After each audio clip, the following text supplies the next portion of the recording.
आज मेरा घर टूटा है, कल तेरा घमंड टूटेगा। ये वक्त का पहिया है, याद रखना।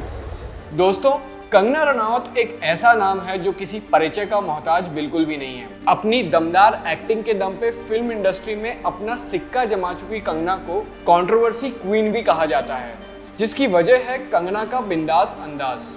चाहे वो फिल्म इंडस्ट्री हो या फिर राजनीति, कंगना बड़ी ही बेबाकी से अपनी बात लोगों के सामने रखती हैं। जहां एक तरफ कंगना के चाहने वालों को उनका ये बोल्ड अंदाज बहुत पसंद आता है, तो वहीं दूसरी ओर कई बार कंगना को अपनी कही हुई बातों के लिए बहुत विरोध भी झेलना पड़ता है। तो चलिए जानते हैं बॉलीवुड लाइमलाइट में हमेशा बनी रहने वाली कंगना की लाइफ से जुड़ी 5 कंट्रोवर्सीज के बारे में।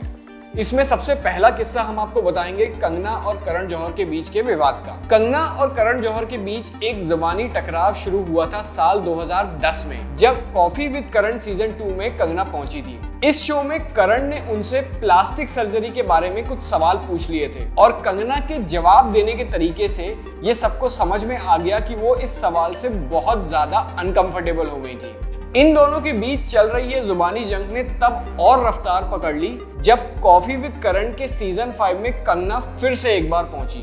खुद करण जौहर के ही शो में कंगना ने उन पर इंडस्ट्री में नेपोटिज्म फैलाने का आरोप लगा दिया और उन्हें मूवी माफिया तक कह डाला। शो में कंगना ने करण जौहर से कहा कि मेरी बायोपिक में अगर ये कभी बनी तो आप एक रूढ़िवादी बॉलीवुड दिग्गज की भूमिका निभाएंगे जो बाहरी लोगों के प्रति बहुत धूर्त और पूरी तरह से असहिष्णु हैं और बॉलीवुड में भाई भतीजावाद के ध्वजवाहक मूवी माफिया हैं। कंगना की कही हुई इस बात ने पूरी फिल्म इंडस्ट्री में एक बहस छेड़ दी थी। हमारी लिस्ट में दूसरा है कंगना रनावत का शिवसेना के साथ हुआ विवाद। मुंबई में सुशांत सिंह राजपूत की अचानक हुई मौत से पूरा बॉलीवुड सदमे में था, जिसके ऊपर कंगना ने खुद को मुंबई में सुशांत की मौत के बाद असुरक्षित महसूस करने के बारे में ट्विटर पर पोस्ट कर दिया। कंगना के इसी पोस्ट के बाद उनके और शिवसेना नेता संजय राउत के बीच विवाद शुरू हो गया। 3 सितंबर 2020 को कंगना ने ट्वीट करके बताया कि शिवसेना नेता संजय राउत ने उन्हें मुंबई नहीं आने की खुली धमकी दी है और साथ ही कंगना ने यह भी कहा कि उन्हें ऐसा महसूस हो रहा है मानो मुंबई पाकिस्तान अधिकृत कश्मीर का हिस्सा हो। कंगना के इस बयान पर शिवसेना की तरफ से कड़ी प्रतिक्रिया आई और कंगना और शिवसेना के बीच एक लंबी जुबानी जंग शुरू हो गई। बात इतनी बढ़ गई कि संजय राउत ने कंगना को हरामखोर लड़की तक कह दिया। क्या वो हरामखोर लड़की की वकीली कर रहे हो? इस जुबानी जंग के बीच में कंगना ने सोशल मीडिया में 9 सितंबर को मुंबई वापस आने की घोषणा कर दी। कंगना को लगातार मिल रही धमकियों की वजह से केंद्र सरकार ने कंगना को Y+ सिक्योरिटी कवर दे दिया। जब ये पूरी कंट्रोवर्सी चल रही थी, उसी दौरान बॉम्बे म्युनिसिपल कॉर्पोरेशन ने अवैध निर्माण का हवाला देते हुए मुंबई में कंगना के ऑफिस के एक हिस्से पर बुलडोजर चला दिया।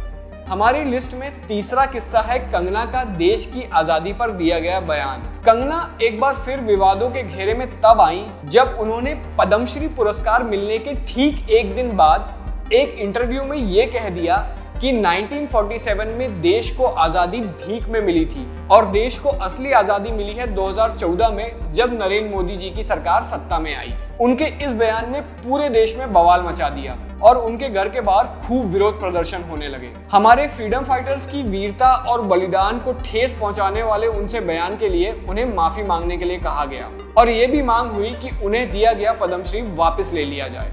हमारी लिस्ट में चौथी एंट्री है कंगना और सिंगर दिलजीत दोसांझ के बीच हुआ विवाद। साल 2010 में कंगना और सिंगर दिलजीत दोसांझ के बीच ट्विटर वॉर शुरू हो गया, जिसका कारण बना उस वक्त केंद्र सरकार की तरफ से लागू किए गए फार्म बिल्स, जिस पर किसान विरोध प्रदर्शन कर रहे थे। ये सब तब शुरू हुआ जब कंगना ने गलत जानकारी साझा की एक बुजुर्ग महिला के बारे में जो उस विरोध प्रदर्शन में शामिल थी। इसके बाद दिलजीत ने कंगना को करेक्ट करने की कोशिश में उसी बुजुर्ग महिला का एक दूसरा वीडियो शेयर किया और इसी के बाद इन दोनों के बीच एक ट्विटर वॉर शुरू हो गया। हाल ही में कंगना ने अमृतपाल सिंह की गिरफ्तारी के बीच खालिस्तानियों का समर्थन करने के लिए एक बार फिर दिलजीत दोसांझ पर ट्विटर पर निशाना साधा। हमारी लिस्ट में 5वीं और आखिरी एंट्री है कंगना और ऋतिक रोशन के बीच हुए विवाद की। अभिनेता ऋतिक रोशन के साथ अपने रिश्ते को लेकर कंगना विवादों में तब पड़ी जब उन्होंने ये दावा किया कि क्रिश फिल्म की शूटिंग के दौरान उन्होंने और ऋतिक रोशन ने कैमरे के पीछे एक रोमांटिक रिश्ता बना लिया था। साल 2013 में उन्होंने कहा कि वो दोनों एक रिलेशनशिप में थे, लेकिन जब विवाद बढ़ा तब ऋतिक ने इस बात से साफ इनकार कर दिया। इसके बाद कंगना ने ऋतिक के खिलाफ दोनों के बीच हुए ईमेल्स के आदान प्रदान को लेकर पुलिस में एक मुकदमा दर्ज करा दिया। इस दौरान कंगना और ऋतिक एक दूसरे पर आरोप लगाते रहे। बाद में कंगना और ऋतिक दोनों ही मीडिया के सामने आए और अपना अपना पक्ष रखा। यहाँ तक कि इंडिया टीवी के फेमस शो आपकी अदालत में भी कंगना ने ऋतिक के साथ अपनी रिलेशनशिप के बारे में खुल के बात की। तो ये थी कंगना रनौत से जुड़ी कुछ टॉप कंट्रोवर्सीज, जिनकी वजह से भले ही उनकी मूवीज रिलीज हो रही हो या नहीं, पर वो हेडलाइंस में बनी रहती हैं। हालांकि कई लोगों का ये कहना है कि कंगना जानबूझकर ऐसी कंट्रोवर्सीज में पड़ती हैं ताकि उनके आने वाली फिल्म्स इन कंट्रोवर्सीज की वजह से ज्यादा चल सकें। कई लोगों का ये भी मानना है कि कंगना पॉलिटिक्स में अपना करियर बनाना चाहती हैं, इसलिए वो बीच बीच में पॉलिटिकल टॉपिक्स पे अपनी राय रखती रहती हैं। आप इस बारे में क्या सोचते हैं, ये हमें वीडियो के कमेंट सेक्शन में कमेंट करके जरूर बताएं। अगर आपको हमारा ये वीडियो पसंद आया हो तो वीडियो को लाइक करिए, हमारे चैनल को सब्सक्राइब करिए और बेल आइकन को जरूर प्रेस करिए ताकि आपको मिलते रहें हमारे चैनल पे अपलोड होने वाले वीडियोस की लेटेस्ट अपडेट्स।